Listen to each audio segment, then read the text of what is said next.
You typically have to wade through hours and hours of poor audio video material that really can sometimes be hard to get through, and a lot of people just aren't going to do that. But by bringing professional quality and modern HD cameras to the party, I think you do a lot to bring in new people, and that's kind of an important piece of the puzzle. So great work, man. Oh, thanks a lot, man. I mean, if there's anything that I would like to contribute to the field of, phenomenology, whatever you call it, it would be to kind of uplift the visual medium. That is something that I saw, was lacking over all those years that I'm looking at it. And so the best that I can with the equipment that I, have and my own vision, I'm trying to do that. So I appreciate that, but it's everybody's job, man. We all got to work at it. I do concur. So let me ask you, how did you get on this track, man? Because it seems like you've developed pretty solid relationships with some of the big names in this community, not only Bob Lazar and John Lear, but also Dr. Roger Lear, George Knapp, astronaut Edgar Mitchell. It's a pretty impressive roster, man. What sent you down this path? The story for me basically begins when I was 13 years old. I listened to some sort of broadcast that had George Knapp, John Lear, Bob Lazar, Gene Huff, and they were talking about the alleged, reverse engineering program that was being done at S4 around 1989. And the way that Bob Lazar described the propulsion system completely just flipped the script for me. I always imagined as things kind of traverse space that they're being propelled like a rocket, dumping, fuel as it goes. Right, right. But as you know, the way he described it, it is absolutely counterintuitive until you understand it. And that description of the propulsion system just, I like to say, weaponized my curiosity. It just completely opened my mind to the possibilities that things are completely different than what we imagine them to be. I would say that's how it started for me, and that was the moment that I first remember being absolutely fascinated with these topics. And then you go on with your life, and you're a kid, and you do what you do, and you follow the path of your life. And mine happened to be jujitsu. That was like the number one thing that I wanted to do with my life. Mm-hmm. And then I had a unique experience, with a health issue, and it forced me to move from doing something that was so physical into engaging these topics that had been such a curiosity and a kind of a secret passion for me for a long time. Hmm. And that's how I got started. I think the first phone call that I ever made specifically to engage this topic was to John Lear. I figured here's a guy at the nexus of every conspiracy theory I have ever read about in my life. If Yeah. there's anybody that's got an opinion, it's going to be John Lear. Mm-hmm. And, he's kind of the godfather of conspiracy. Yeah. And, from there, I mean, I tried every which way to get a hold of him. For like 3 years, I was trying to get a hold of him and just never got a call back, never got an answer, never picked up the phone. I don't know what was going on at that time of his life, but it just didn't pan out for me. And then, through all of this, I tried to get to, and finally one day, I get a call, and it's Jeremy, this is John. I hear you're trying to get a hold of me. What do you want to talk about? And that was the beginning of this kind of strange and bizarre journey for me. Right on. That is awesome, man. Yeah, I know all too well. It can be hard to get a hold of some of these people, but that is awesome, man. You've also had a couple of sightings of things in the sky yourself since you started this filming journey, haven't you? Well, I mean, I think what specifically you're talking about, if you, kind of look up on the internet, you'll see something called the Silver Surfer. This was a total anomalous situation. I was walking with my wife in Santa Monica, where we lived at the time. And, I have my iPhone and I'm messing with it somehow. And I look up at the sky and I see these two spiraling, kind of shimmering silver. It was very impressive. I've never seen anything like it before in my life. And I raised my camera up and I, took a really crappy, shaky video. And I remember saying on the video, like, what in the F is this? This looks like the Silver Surfer. And, being that I started, kind of my interest in this, I said, well, let me just send it to the local news and just see if anybody else in Santa Monica saw it. I wasn't claiming anything. I was simply saying, not only did I see this, but I filmed it. Did anybody else film it or see it? And that kind of started a hailstorm. The media immediately put it up on air right next to Bill Nye, and having Bill Nye kind of analyze my footage. And I was like, oh, this is cool when it started. And then all of a sudden, he comes out with, well, this footage is most likely faked, and he probably superimposed brine shrimp, which I had to look up on Google, which are sea monkeys, into the video. And it made me livid because here I am, really interested in what the truth might be. And this Right. is like, this is the mountain of scientific reason who's saying I superimpose sea monkeys. It's like the modern day version of swamp gas from Project Blue Book, unbelievable. So I spent, a solid week of my life saying, well, I bet there's a way we can do this with modern technology, and so essentially created like a Facebook group back when, you did that, and collected about, I'd say, 6 to 8 videos of these same objects all throughout the Santa Monica area, including a video taken by some famous basketball player, I guess, that was on TMZ. And so nobody knew what this was. And I had this aeronautics specialist who triangulated the descent rate, the size, all this stuff. I mean, these objects were real. We had them on camera. I was never claiming they were extraterrestrial. I was asking, what are they? They're Yeah. UFOs. They're unidentified. Sure enough, finally, I was able to discover that they were Red Bull skydivers with flares on their ankles. And I actually have the video of the diver jumping out of the plane. He was nice enough to give it to me. Oh, wow. Yeah, so that was kind of like my first, kick in the pants. Like, so this is how it's gonna be, huh? Hmm. When you start looking into this weird stuff, there's a natural resistance and a way to play it in the media that it not only mocks it, but discredits the people who come forward with information. Yeah, isn't that funny how even though the footage turned out to be something identifiable, you still got a taste of the dismissive nature of the mainstream, a taste of the wrath of the gatekeepers, because I guess you weren't trying to say it was something otherworldly, maybe hoping, but you're just asking the question, Right. what the F is that? And it's frustrating to see the explanations go straight to manipulation, straight to, well, this guy's a scammer.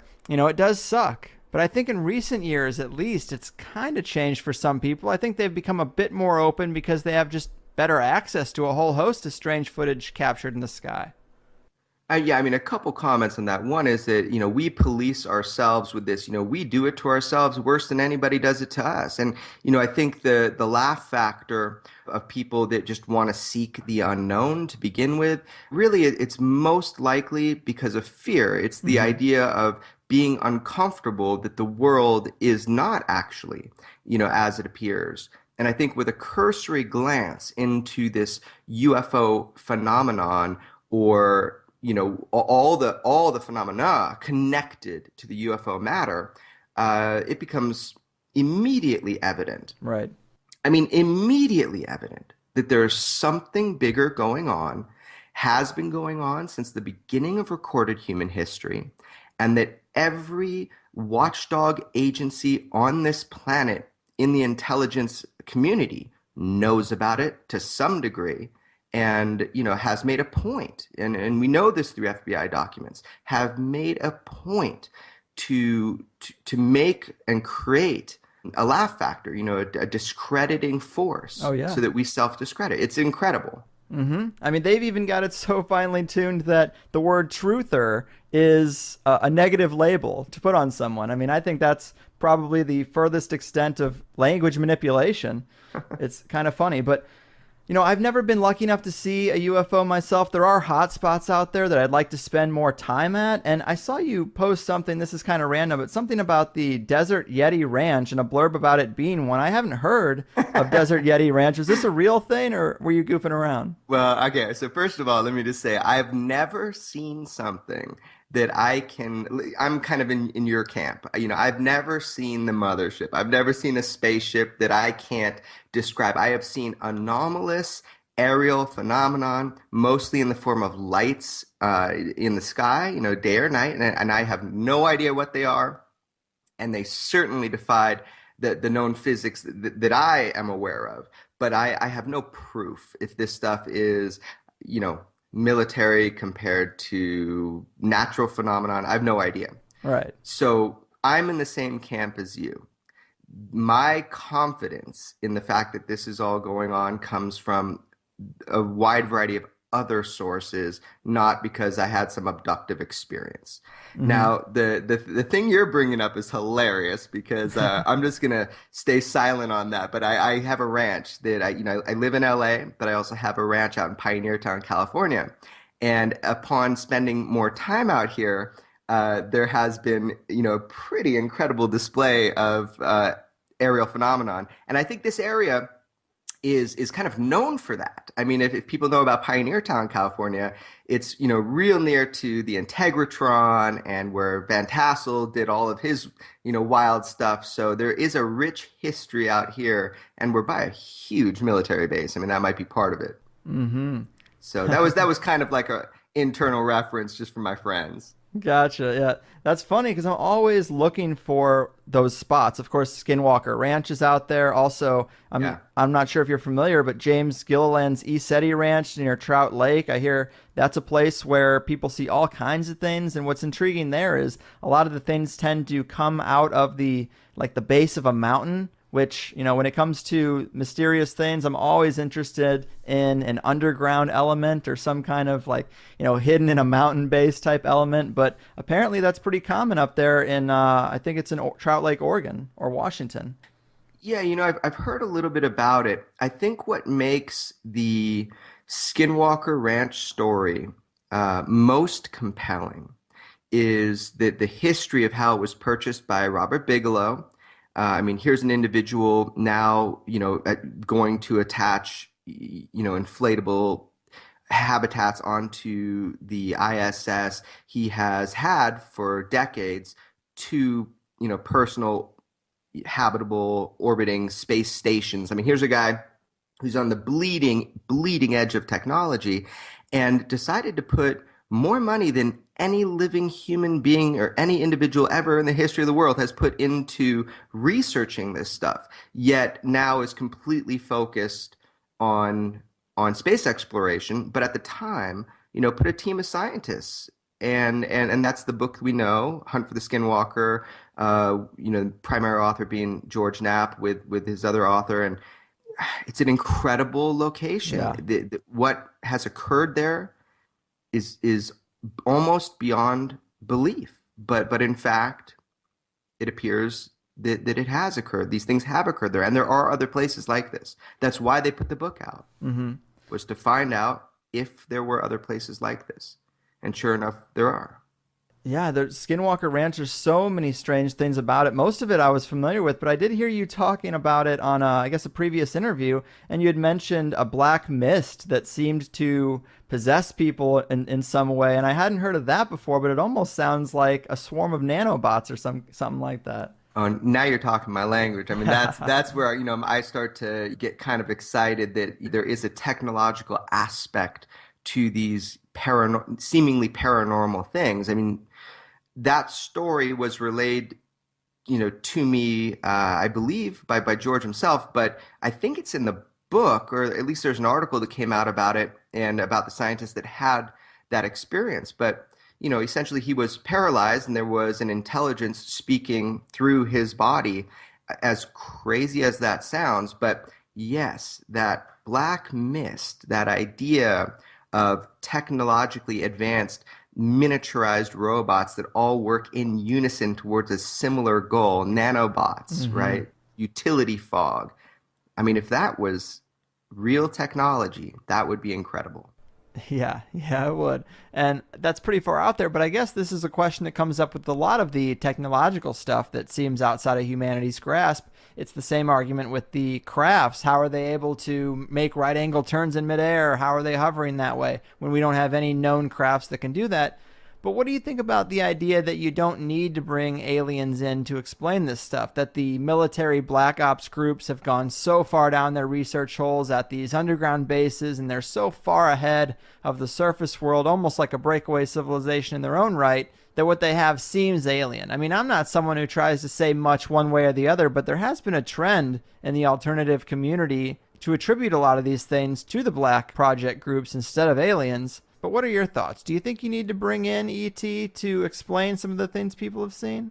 No, but I also don't believe that military black budget programs could even start scraping the surface of what humanity has experienced again since the beginning of recorded human history. So, the fundamental answer to that is, look, before there was a car, that was beyond, humanity's grasp. Before there was the first airplane, that was beyond humanity's grasp. That's just the way that the world progresses. These things that we're seeing, these experiences that we're having that seem technologically advanced to where we are at right now, maybe at one time in human history, we look up and we say, whoa, that must be the gods coming from heaven. Mm-hmm. The idea that everything we're seeing, and we all saw this from years ago, that drones were going to be the next thing. Everybody's going to say, oh, that's just a drone in the sky. Well, fundamentally, that's always going to be the way we explain stuff. But our black projects, I mean, I've talked to people, deep within inside the military industrial complex that were in charge and in command of the bases and programs that dealt with the development of a number of these advanced technologies. And their responses, off the record to me have always been, we wish we had the capabilities that we document and record on a daily basis invading our airspace. So, yeah, they'd be the ones to know. Yeah. Man. So it also is hard to explain away, like you kind of mentioned, old accounts. There are old paintings and ancient writings where they talk about people riding snakes in the sky that spit fire. I mean, that sounds like a plane or a rocket to me. And you had a presentation at the 2015 UFO Congress that I thought was super interesting. And from that presentation in your background was this little story about this 1866 lithograph of George Washington in his Masonic garb. Of course, I love anything that connects both conspiracy and ufology, but tell us about this lithograph, because this is another one of those types of bits of evidence that is even older, so it makes it hard to explain away with, well, modern technology could be doing it. Yeah, that was a fascinating, again, this is one of those things that I just fixated upon because I stumbled across it and it hadn't been put forward yet. It's definitely not the most interesting, painting or lithograph of an unknown object that appears, from an artist standpoint to be deliberately created to look, like a flying saucer. There's a Flemish painter, I think last name is Gelder, Gelder, and he painted something called The Baptism of Christ, and it was painted in 1710. And this painting shows a flying disc just shooting beams of light down during the baptism of Christ. I mean, it is an absolutely incredible. I mean, there was nothing in the air mechanical in 1710. Right. So, from us. So that's an incredible painting. Now, the George Washington one, why that one piqued my interest is because I was searching the Library of Congress, and I was just kind of looking for Masonic imagery and ufology stuff, and came across this lithograph, the one you're talking about from 1866. And when I looked at it at first, it looked like typical Masonic imagery. And, everything has a place. Everything has a balance and place in Masonic imagery. Mm-hmm.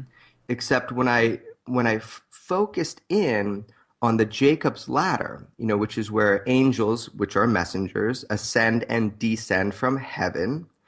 I'm looking at this object, and I started doing color correction and tweaking, and you can see the green, red, yellow, and black paint that was put on, because of modern technology, thank you.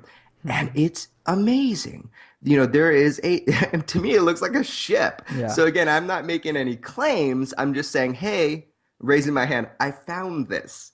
What do you think it is? Right. Yeah. I think those old references are a great counterpoint to that argument that it all just could be a breakaway human civilization, because it gets harder and harder to justify that answer when you go back and you see things flying in the sky from 17 and 1800s imagery. But we talked about nanobots just a minute. I wanted to bring up Nano Man. This was one of the first videos of yours that I saw, Nano Man and his utility fog. And let me read a part of the copy here so people can get some context for this. But a military-funded nanophysicist known for advanced propulsion systems discovers mysterious forces while building a device intended for interstellar space travel. This strange propulsion may provide hard physical proof for the existence of the multiverse. Nanoman also believes he possesses a mysterious metamaterial not created here on Earth. Is this physical evidence of extraterrestrial nanotechnology from a UFO landing site, or has everyone been fooled for some deeper reason? That is an excellent primer, man, and I really loved that video, but how the hell did you find this guy?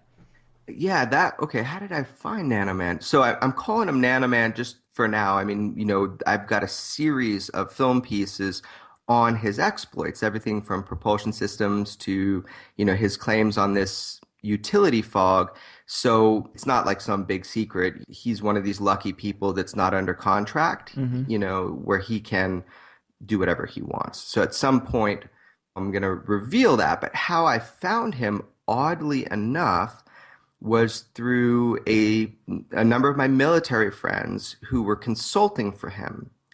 And, they know what I'm interested in. Not that they're interested in it, but they keep their ears and eyes open for me. And they were like, you really should check out what he's doing with propulsion, because I know that's what you're fascinated with fundamentally. And I said, great. I'll check it out. So I went to go interview with him and document some of what he's doing on what he calls the space drive, which is the new short I will be releasing most likely at the 2016 International UFO Congress in the film festival. And it highlights that technology that he has been building, testing, and creating. Now, in those conversations with him, after the course of a few days, it quickly became apparent that his inspiration and his kind of dead set knowledge that certain things were possible stemmed from somewhere else. It stemmed from other experiences that he had that he wasn't telling me. Mm. So over the course of kind of earning his trust over a number of days, kind of the floodgates opened.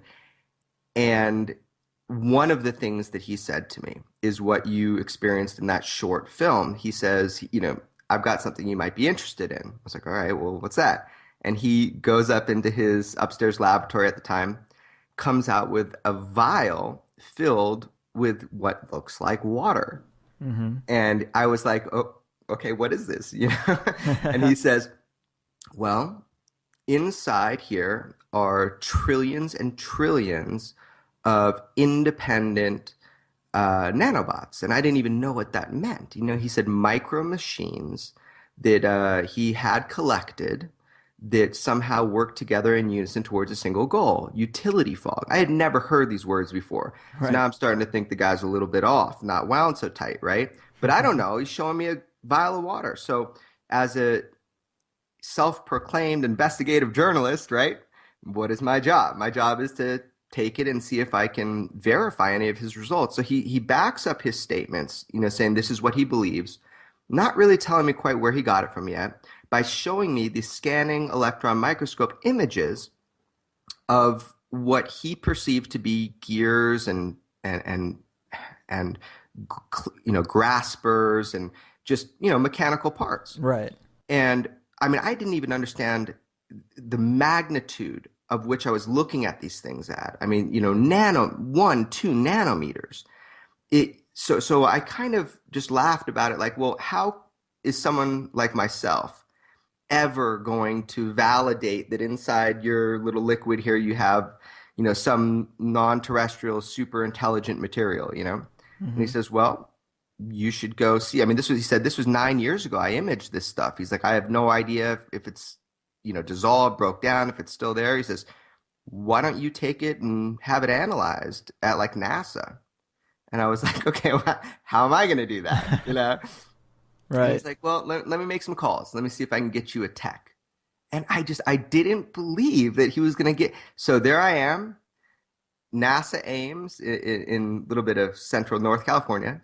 It's an old Moffett airfield military base. And sure enough, I had a non-restricted, unescorted, full media pass to film for an entire day with a Oh, technician on a scope, which costs a lot of money to look at this, what looks like water to me, and see if in fact we can replicate visually the what he had imaged 9 years prior. yeah. So that's the film. The film is me taking it there and just trying to replicate visually what he had seen. And then if we could do that, then the guy's not lying to me, and then new questions arise. Hmm. Yeah, man, it's pretty awesome. And he makes one comment where he says it shouldn't exist for another 1,000 years. I'm curious if you can share, how did he come across this if it's not something that he developed? Well, okay, so right now, what I'm doing is I am attempting to have this and other materials analyzed, and I don't want to kind of pollute the well Fair. by saying where he got. Obviously, he believes this is some advanced technology. I have said before, so I can say again, this is a powdered dust, I guess, a metallic powdered dust, often found, if you read any Jacques Vallée, he's done extensive studies on this, that there are residues that can be found at UFO landing sites. Hmm. Some people even, claiming in crop circles Right. and, where commonly abductions occur. Now, again, I am not a hardcore believer in any of this, when it comes to these outside, that all I'm trying to do is find out if there is anything we can study of substance surrounding these things. Hmm. And so what that's what I can say about where he got it is, he's been shown a number of things in the years prior to him being a nanotechnologist that convinced him beyond a shadow of a doubt that there are civilizations that have created technologies so advanced that they do appear like magic to us. But his belief is, since they have done it, we will be able to do it one day. Well, it is fascinating stuff, and I do agree with you that getting some kind of verifiable trace evidence and getting that out into the public eye is a big part of what's needed to change the mindset around ufology, because some people will not budge until they're dragged to the truth kicking and screaming. And on the flip side, to have a population that has such a high mark to reach before they'll even be open-minded about these possibilities means the elite only really have to catch the big stuff to avoid having any real problems on their hands. Very convenient. Look, ultimately, the messengers of deception and the architects of the secrecy, we know who they are. They're not us. I mean, ultimately, if there are intelligent non-humans or just other intelligent beings that are operating these craft above our skies with impunity for, a long time, let's just say, Hmm. at any given time, they could show themselves. So, as we peel away layer by layer and try to kind of perforate this veil of illusion or secrecy, we will have some little bit of success here or there. But look, it's a pretty difficult thing to do. We can kind of peek behind and do our best. Yeah. And I'm not thinking that anything any of us are doing is just going to like crack this wide open. But it is fascinating, and it is life changing in a way. And I think that's what's important. Right. Ultimately, how we engage each other and the foundation of our principles of how we relate to one another. If our worldview expands to the point of transcending, hunger and fear, then we may be able to build together, a world that is slightly more interesting than if we're just operating based on competition. Yeah. So I believe that this search for the unknown and this kind of gentle and methodic interrogation of what is behind this veil helps us to be better humans. Yeah. And I think that ultimately that's what matters. Amen, man. I agree. So let me ask you, have you been in contact with anyone else working on anything as technologically advanced as Nanoman? Oh yeah, for sure. Right on. Can you tell us about any of the other people you've spoken with that have something interesting in their possession? Yeah, I mean, if you're talking about, actual physical proof of non-human intelligence creating some technologically advanced thing, there are a lot of people that claim that. And, most famously is, Bob Lazar and what he worked on using element 115. Mm-hmm. But, there are a number of people. I don't know that we'll ever, I believe real evidence is swooped up and people are threatened just like, at the Brazel Ranch during the Roswell crash. I mean, not a single piece made it out into the public, man. Yeah. So any real proof is like pretty much controlled at the highest level. Um, but what I will say is there are people now working on technologies that we as humans have been told are completely impossible, such as cold fusion. Mm. We know that the fundamental physics of cold fusion holds up, that it exists, but to harness it in a cost efficient and effective way, right? That is kind of the key. Yeah. So with some of these scientists, we call them the invisible college, coined by Jacques Vallée. These scientists that give their time, effort, resources, and materials to help people like myself or any researcher kind of move the needle forward. Okay, so within this group of people, some of the interesting things that I've been exposed to, and I will be putting out films on this stuff, it's all filmed already, is the endeavor to harness cold fusion. There has been great leaps and bounds that have been made in this field specifically due to nanotechnology. And the reason is because we have now metamaterials, alloys that have never existed in, ever in human history. They have never existed.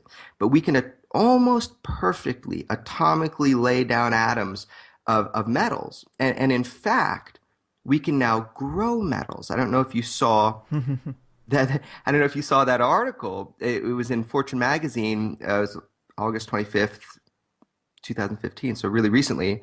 Right. And there was a startup company called Maju Metal, and they are growing high performance metals using, Yes. yes, electricity and nanotechnology. And it's cheap and it's efficient and it's effective. And I actually asked Bob Lazar about this process because it dawned on me this is exactly what Bob was saying in 1989, that it looked like an injection mold, that maybe it was grown or something, this craft that he worked on. Mm-hmm. And his exact quote is, "This is quite possibly exactly how the craft structure was formed. And I think it's potentially a very important connection." He said that on September 3rd, 2015. So essentially, in the long way around answering your question, yes, I've been exposed to some really badass technologies. And what I think is when you just read the media and you see how these metamaterials that have never existed before have unique principles, and now we're being able to grow them, metals, Mm-hmm. the leaps and bounds, man. We are on the Yeah. precipice. Yeah, man. Let's talk Bob Lazar a little bit. I mean, obviously, a legend in this realm, claimed to have been involved in the back engineering of an alien craft at the S4 base near Groom Lake. He's been out there for over 25 years, really, as a whistleblower for this. What are your thoughts on Bob and his story? It's kind of controversial. Yeah, I mean, I think it's very controversial because, you have inconsistencies, you have deception, you have people of high credibility protecting their previous statements just, to save face. You have, people like George Knapp for 25 years knocking on doors, cracking this case open, never letting it go. And it's amazing. Bob came out and told a story. And sure, there's a very human element to this story, and Bob is not a very open person, so he has not remedied a lot of the BS that has gone around, which he easily could. But are you aware of the Dr. Krangle interview that I recently put out? I heard you talk about it on a previous show, but I was going to ask you about that as a way to kind of back up Bob Lazar's story. But yeah, please let us know about Krangle. Yeah, I mean, look, my thing was not just to back up Lazar's story. I mean, I thought it was amazing, and I actually went in to meet, John Lear and George Knapp, and I just thought it was going to be these guys just messing with everybody. Honestly, I didn't have an opinion. I just was, there seemed to be so much chaos around this story that I had deep skepticism. Mm-hmm. I don't even know where to start with the Lazar story, just essentially that where I'm standing now, that's kind of what I think is important. I've looked into this case probably more than anybody other than, George Knapp. Mm-hmm. And, and he has, again, been my mentor through everything. It's pretty unbelievable what he has done that people just don't even understand, how much he's committed to investigating the unexplained rather than explaining the uninvestigated, as he likes to say. Yeah. But with the Lazar case, I no longer have the luxury of disbelief. Lazar, I am now at a point where I will say straightforward, I believe Bob Lazar. I believe his story entirely. And I believe he worked at S4. I believe he worked on what he said he worked on. If these guys were trying to pull an elaborate hoax, trust me, I would know by now. And so, yeah, Mm-hmm. the Dr. Krangle interview. People like Stan Freeman, he holds a huge respect in the UFO world. He's done some great things. Right. But he has consistently, slammed Lazar as being a fraud and a con man, which two words which I would say require some definition if he's going to say them, right? Right. And essentially, there's a guy with great respect, and I was thrown up on stage to have a, in quotes, debate. I had no idea I was going to have to. And these words keep coming up, and it starts kind of aggravating me because, this is not the crux of his story. The crux of his story is that he back-engineered alien spacecraft, not of this Earth, at a subbase of Area 51 called S4. No one was able to verify, on camera or on audio that they were there at even Los Alamos with Bob Lazar. Yet I know George Knapp has talked to many people off the record who worked at Los Alamos. George Knapp brought forward Bob's name in the phone directory. George Knapp was going to get all of Bob's files. They admitted that he worked at Los Alamos, but then they pulled it back in, and they didn't give him, all of the proof that he would need. I happen to know George Knapp even has video of walking around with Bob inside Los Alamos, while he's showing him around. Wow. I've seen it. I've known dozens of people, that have confirmed that, but no one on the record, because they don't want to break the mold. They don't want to commit professional suicide. So, and 25 years later, I mean, Bob doesn't even really try to push this because he'd rather be left alone with all of this. Mm-hmm. But here's this guy, Dr. Robert Krangle. He's an Albuquerque-based scientist. He reports to have his doctorate from MIT from 1973 in semiconductor physics. He's been an engineering consultant at Sandia Labs, Los Alamos, since the 80s. He still works there from time to time. He verified and showed me his credentials from his work at White Sands, China Lake, and even contracts he filled that were distributed by Homeland Security. So this is a real scientist, bona fide, who tells me the story of working at Los Alamos in the 80s with Bob the nuclear physicist, in quotes. And he said that we all knew Bob. We all knew he committed professional suicide when he spoke out about what he was working for the military. And he made it abundantly clear that he was in security briefings with Lazar at Los Alamos, and Lazar was a physicist. And this is the first person to go on record. The first person. So what that proves is Lazar worked at Los Alamos. So people like Stan can no longer say, oh, he was probably the janitor. Right. I had heard that argument, and I guess, yeah, I mean, the major issue, the thing that seems to be the big thorn in the side of this story revolves around the records, or at least that's what people are making it about. He has no IDs or cards from MIT or Caltech, the school that he says he went to, but I fully believe that the shadow state can erase a person's records. And if I had to prove that I went to Mizzou with documents that I have in my possession now, I might actually struggle because I don't hold on to stuff like that. But has this issue of the records ever really bothered you? Yeah, well, there's a difference between the records and the claimed education. The records have never been an issue. We already, we know that. I mean, this is something that, like, why would I ever say this? But I mean, I talked to the medical staff at Los Alamos, one of the medical staff, and was verified that Lazar has his whole medical charts there. I've never publicly said that. All these little breadcrumbs, the records that he worked at Los Alamos, we have the records. Mm-hmm. Now the question is, did he then work at S4, this subbase? And we can get into that and why, what he said has been kind of, trickled out and verified over all this time. But, the records haven't been the problem. The education is what people have a problem with. Bob claimed certain things, like a degree from MIT, blah, blah, blah. Dr. Krangle actually said in the interview, well, I said, well, why isn't there a yearbook photo of Bob Lazar at MIT during that time? And he goes, well, if he was, doing kind of graduate work if he wasn't just like class of, 1980 or whatever it was, he wouldn't be in the yearbook. But I've never followed that path of logic as being important. Mm-hmm. Let's pretend the worst.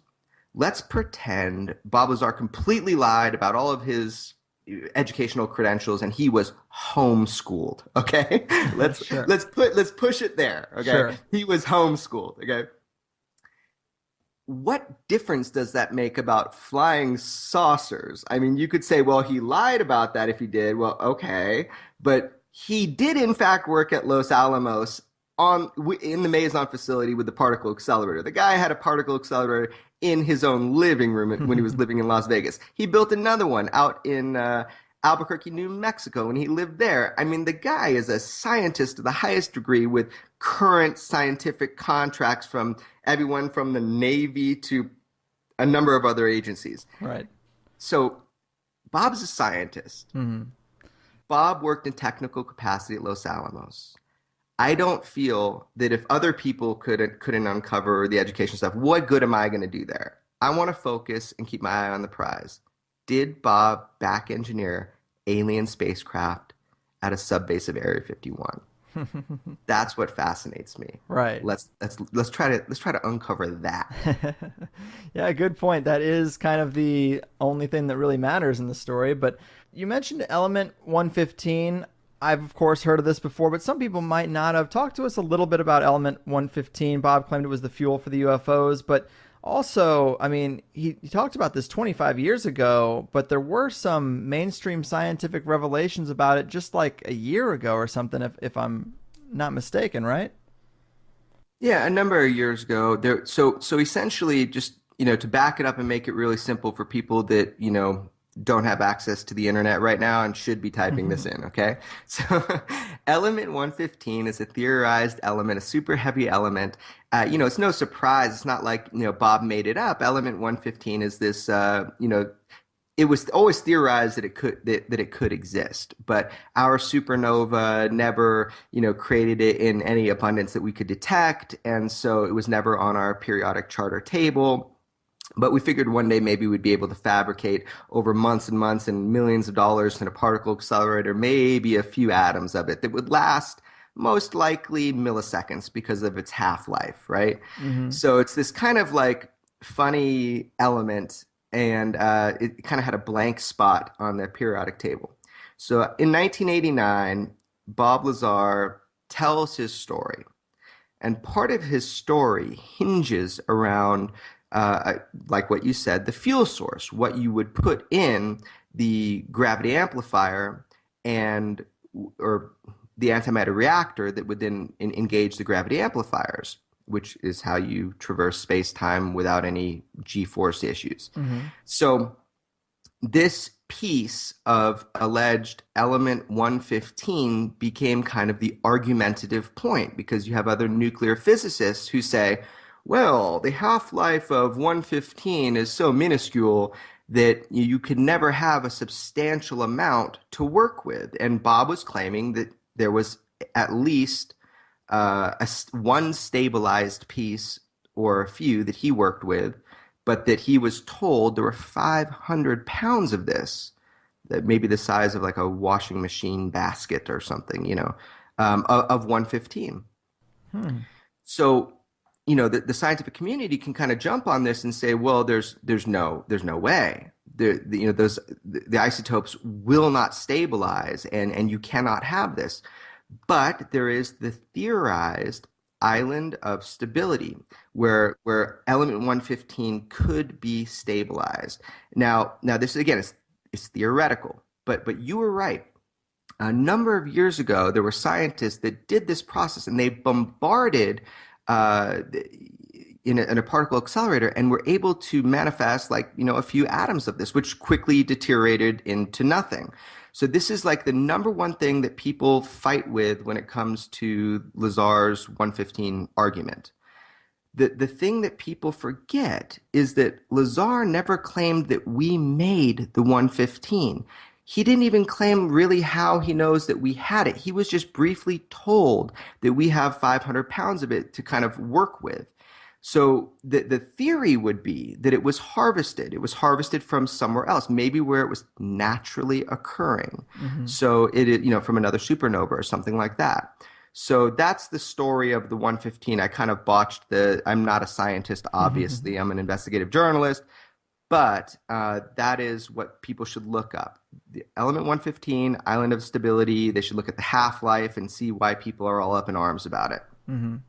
Yeah, it's an interesting saga for sure. I mean, a lot of it does hinge on that 115, but I guess another thing I'm curious about, saying that they might have, 500 pounds of this stuff, and they might not have made it. They might have harnessed it, but I'm wondering if perhaps it was even given. There are a lot of rumors about partnerships between sectors of the government and ET races. One of the big speculations is an exchange of technology for the ability to run a certain number of abductions. That's come up a lot. I'm curious what your thoughts are about a partnership versus everything that we have being gathered from crashes or recovered from incidents. Do you think there's any real sustained communication, or do you think we're kind of in the dark just trying to piece things together as we find them?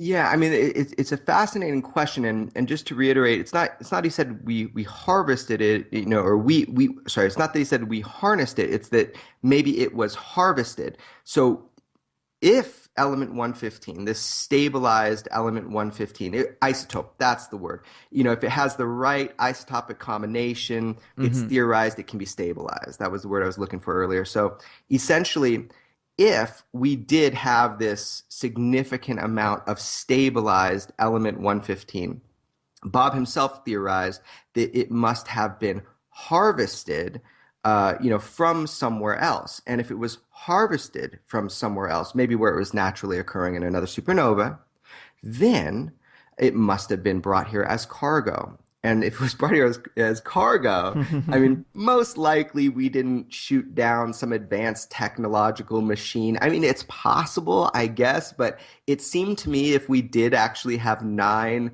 of these craft in hangars that looked like right off the factory line, that somehow they were exchanged or given to us. And I can make that assumption maybe with this 115 if it does exist in the form and way in which it's described. So, is there a program of relation between humanity and non-humans that's been going on for some time? And is it part of our government or even a sub-government within our government? Your guess, buddy, is as good as mine. I mean, I don't know, but all arrows point to there's got to be some sort of communication for us to have this kind of vast amount of technology from another world. Hmm. That alone is one of the reasons why Bob Lazar felt he had to come out. Hmm. Was that fact alone, that we have technological craft from another star system, from other beings, that is something that people, should be able to know. Hmm. Interestingly enough, when we're talking about the idea of, is there an exchange program? is there information out there that's being guarded about this program? It makes you think of Gary McKinnon and Yes. yeah, and as a whistleblower, the things that he brought forward about non-terrestrial officers and the idea of cargo ships and transport lists, and I mean he knew where to look. It's pretty that's a pretty amazing story, and that brings us into Snowden and his recent comments. Did you happen to hear about his extraterrestrial encryption comments? I saw the headlines. I didn't dig too much into it though, but tell us what he said. Okay, well, why this is fascinating is because I think he really stepped in crap accidentally here. I don't think he meant this to be picked up like this, but September 18th, 2015, he was on Neil deGrasse Tyson's show that he hosts called Star Talk. I think it's a podcast. And, Snowden said, and I actually have the quotes, it's interesting. Basically, he's talking about extraterrestrial encryption and how we might not be able to determine signals because any advanced society ends up using encryption systems that look like, garbage if you're just looking at them. So we could miss it, kind of like the Fermi paradox. The Fermi paradox is essentially the assumed contradiction between the high estimates and probability of the existence of extraterrestrial civilizations and the cosmic silence. Like, where are all the school buses from another planet showing kids Earth, right? So Right, right. that was the Fermi paradox. So, with Snowden's comments, which I got it right here, I'll read it to you.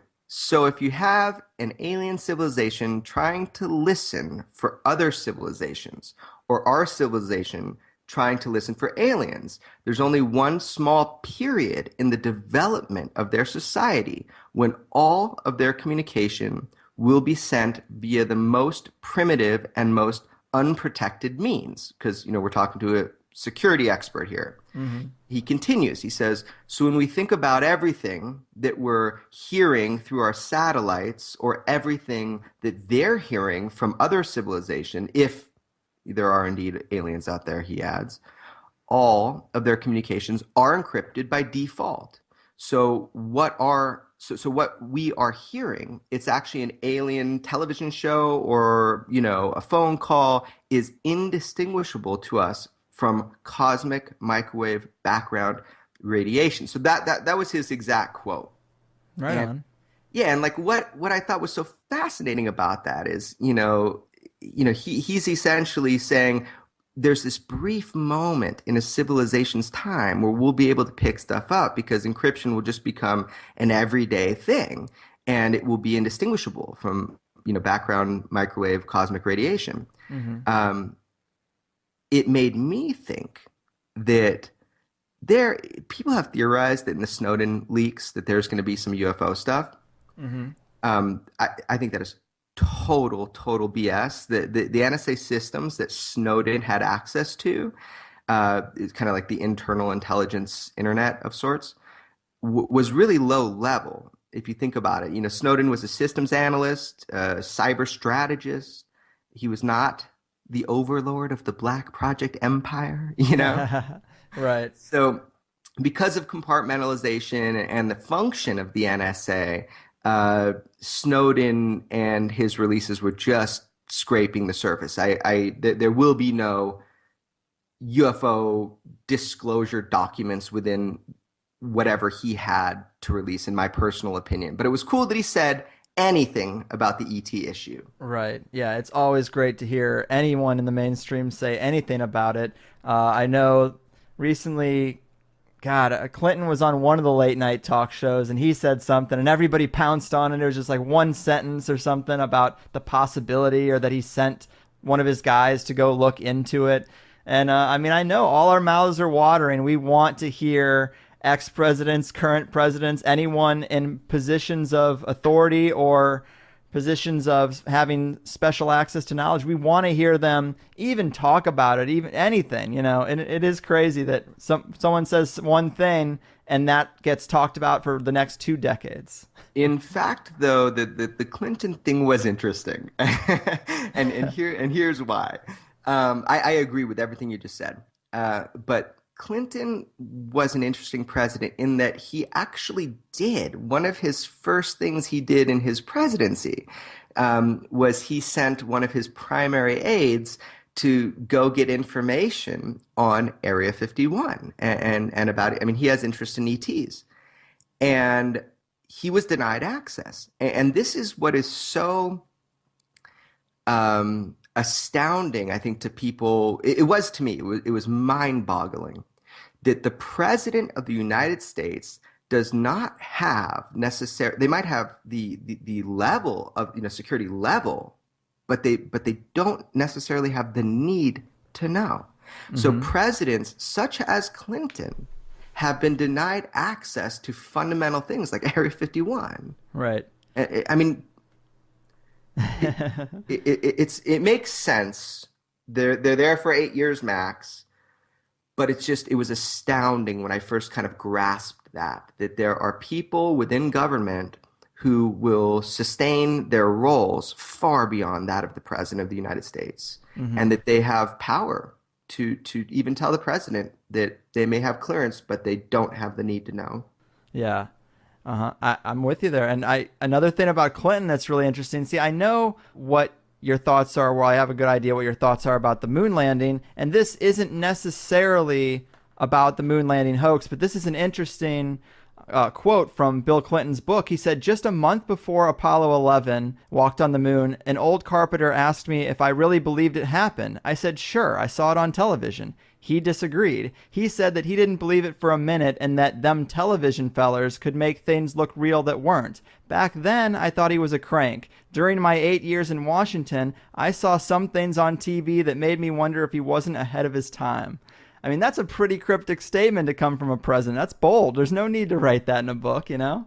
I don't think it's cryptic at all. I think what he's saying is you should doubt everything, and you should doubt things even such as the moon landing. And that was a kind of problematic thing for me when I went out to go spend a few days filming with Dr. Edgar Mitchell, allegedly the sixth man to walk on the moon. Mm-hmm. Now, I've never really made a statement on this, so I'll just, be clear. I'm not, although I find it fascinating, I'm not one of those people who is like, we never went to the moon, like a lot of my, friends are.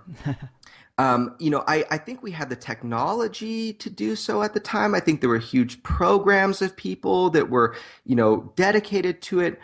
But at the same time, I highly, highly doubt that what was broadcast to the American public were the actual missions. And the reason for that is warfare. I mean, my background in jiu-jitsu tells me, if you're going to win a war or a battle, a lot of it is perception. It's if someone's afraid to fight you, it's way better for you than if somebody has no fear and thinks they're going to crush you. Right. So essentially with, the moon landing stuff, it's fascinating. It's outside of my scope of expertise of knowledge. But at the same time, if I were doing it, what I would do is I would not risk a public broadcast, error in the spacesuit of one of our hero astronauts when the entire space race was based around a war of ideals. It was a psychological war more than anything. Right. And then the possibility that they would just die on live TV. No, what I would do is I would do my missions if that was important, and then I would, show the public the perfect, footage to make them understand that we won. Right. Yeah. I mean, especially decades before the internet, it'd be really risky to try to do that type of broadcast. I guess I'm kind of with you there. I think that the footage seems manipulated. Whether or not there's a real mission behind that footage, I mean, that's impossible to say because we have nothing to look at and judge. You can judge the footage and see if you see some things in it that seem odd, like, there being no impact crater underneath the module or there being no tracks near the rover. I mean, those things are interesting. There's also seems to be some duplicate backgrounds if you put the mountainous ridges up against each other. So that stuff could all be on a soundstage, and that doesn't necessarily mean there wasn't a real moon mission. I'm with you there. And I guess it's about winding down time. Jeremy, this has been awesome. Again, great work. Is there anything you're going to be working on next that you'd want to let the people know about? Yeah, I'm always gentle with what I say is coming next because I'll say one thing and then I'll get hit with, this barrage of, another story that breaks through.